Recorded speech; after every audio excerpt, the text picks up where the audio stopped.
ഇപ്പോൾ ഷാനിമോൾ ഉസ്മാൻ നമ്മളോടൊപ്പം ടെലിഫോൺ ലൈനിൽ ചേരുകയാണ്. ശ്രീമതി ഷാനിമോൾ, പി തങ്കച്ചനെ എങ്ങനെ ഓർത്തെടുക്കുന്നു? കോൺഗ്രസ് രാഷ്ട്രീയത്തിലെ ഒരു സൗമ്യ മുഖമാണ് എന്ന് വീട പറഞ്ഞിട്ടുള്ളത്.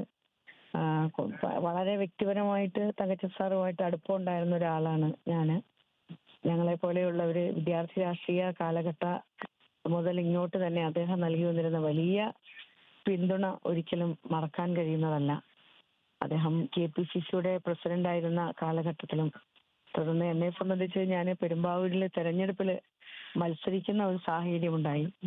അപ്പോൾ പെരുമ്പാവൂരിന്റെ മാത്രമല്ല, കേരളത്തിന്റെ തന്നെ ഒരു കാരണവർ സ്ഥാനത്തുള്ള തങ്കച്ചൻ സാറിന്റെ എല്ലാവിധമായിട്ടുള്ള ഒരു പ്രൊട്ടക്ഷനിലുമാണ് ഞാനും അവിടെ മത്സരിച്ചിട്ടുള്ളത്. രാഷ്ട്രീയ രംഗത്ത് ഒരുപാട് ഒച്ചപ്പാടുകളൊക്കെ ഉണ്ടാകുന്ന കാലഘട്ടത്തിലും വളരെ സൗമ്യതയോടുകൂടി വളരെ വിഷയങ്ങൾ പഠിച്ച് അപഗ്രഥിച്ച് വിലയിരുത്തി നിലപാടുകൾ അറിയിക്കുകയും ഇടപെടലുകൾ നടത്തുകയും ചെയ്യുന്ന ഒരു മഹാനായ വ്യക്തിത്വം തന്നെയായിരുന്നു തങ്കച്ചൻ സാറ്.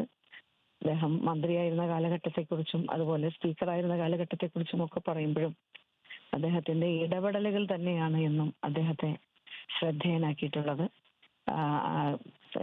Leader K. കരുണാകരന്റെ ഏറ്റവും അടുത്ത അനുയായിയായിരുന്ന അദ്ദേഹം എല്ലാ കാലത്തും ലീഡറോടൊപ്പം നിന്ന് ഒരു ഗ്രൂപ്പ് രാഷ്ട്രീയത്തിന്റെ ഭാഗമായിട്ട് നിൽക്കുമ്പോൾ പോലും മറ്റുള്ളവരോട് ഒരു കരുതൽ കാണിക്കാൻ ശ്രദ്ധിച്ചിട്ടുണ്ട് എന്നുള്ളത് പറയാതിരിക്കാൻ പറ്റുന്നില്ല.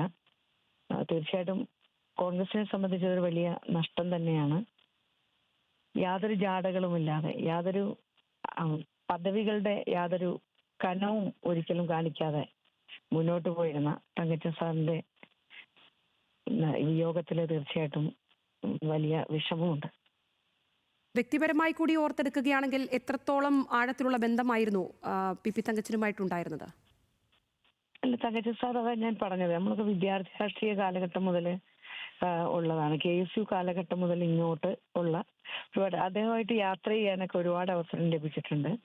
കേരളത്തിലെ പല സ്ഥലങ്ങളിൽ അദ്ദേഹമായിട്ട് യാത്ര ചെയ്യുമ്പോഴും ട്രെയിനിലായാലും കാറിലും ഒക്കെ യാത്ര ചെയ്യുമ്പോഴും ഒരുപാട് കാര്യങ്ങൾ പറഞ്ഞും എല്ലാവരെയും ചേർത്ത് പിടിച്ചും തന്നെയാണ് തങ്കച്ചൻ സാറ് മുന്നോട്ട് പോയിട്ടുള്ളത്.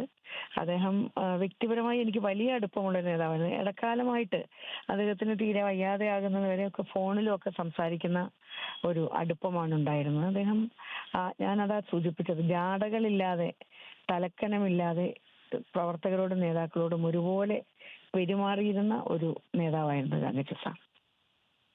വളരെയധികം നന്ദി ശ്രീമതി ഷാനിമോൾ ഉസ്മാൻ ഈ ഘട്ടത്തിൽ നമ്മളോട് സംസാരിച്ചതിന്, പി തങ്കച്ചനെ ഓർത്തെടുത്തതിന്. അനിൽ ജോർജ് തുടരുന്നുണ്ട്. അനില, ഇപ്പോൾ ഷാനിമോൾ ഉസ്മാനും പറഞ്ഞു വെച്ചത് അതായിരുന്നു, ഗ്രൂപ്പ് രാഷ്ട്രീയത്തിനൊപ്പം നിൽക്കുമ്പോഴും മറ്റുള്ളവരോട് വളരെ കരുണാപൂർവ്വമായും അതുപോലെ തന്നെ വളരെ അനുഭാവപൂർവ്വമായും ഒക്കെ സൗമ്യതയോടുകൂടിയൊക്കെ പെരുമാറിയിരുന്ന ഒരു പി തങ്കച്ചനെയാണ് ഏവരും ഓർത്തെടുക്കുന്നത്. ഒരുപാടധികം മാതൃകകൾ പകർന്നു വെച്ച ഒരു നേതാവ് കൂടിയാണ് വിടവാങ്ങുന്നത്. പ്രത്യേകിച്ച് എറണാകുളത്തെ കോൺഗ്രസ് രാഷ്ട്രീയത്തിന് അത് വലിയൊരു മുതൽക്കൂട്ട് തന്നെയായിരുന്നു അദ്ദേഹത്തിന്റെ സാന്നിധ്യവും നേതൃത്വവും ഒക്കെ. എറണാകുളത്തെ അദ്ദേഹത്തിന്റെ ആ ഒരു കാര്യം കൂടി പറഞ്ഞു വരികയായിരുന്നല്ലോ അനില്, അത് തുടരുക. സംഗീത, കേരള രാഷ്ട്രീയത്തെ സംബന്ധിച്ചിടത്തോളം രാഷ്ട്രീയത്തിൻ്റെ ചരിത്രത്തിൽ അടയാളപ്പെടുത്തുന്ന അധികായന്മാരായ രാഷ്ട്രീയ നേതാക്കന്മാരുണ്ട്. ആ രാഷ്ട്രീയ നേതാക്കന്മാരോടൊപ്പം നിന്ന വളർന്ന ഒരുമിച്ച് പ്രവർത്തിച്ച ഒരു പാരമ്പര്യം കൂടിയുണ്ട് പി തങ്കച്ചന്. അത്രത്തോളം ആ രാഷ്ട്രീയ നേതാക്കന്മാർക്കെല്ലാം പൊതു സ്വീകാര്യനായ ഒരു വ്യക്തി കൂടിയായിരുന്നു പി തങ്കച്ചൻ. പെരുമ്പാവൂരായിരുന്നു അദ്ദേഹത്തിൻ്റെ തട്ടകം എന്ന് വിശേഷിപ്പിക്കാവുന്നത്. അവിടെ നിന്ന് അദ്ദേഹം ജയവും പിന്നീട് അദ്ദേഹം തോൽവിയും രുചിച്ചറിഞ്ഞിട്ടുണ്ട്. പക്ഷേ അപ്പോഴും അതിനും അപ്പുറത്തേക്ക്, എറണാകുളത്തിനും ഒക്കെ അപ്പുറത്തേക്ക് പി തങ്കച്ചൻ വളർന്ന് മുമ്പോട്ട് പോവുകയും ചെയ്തു.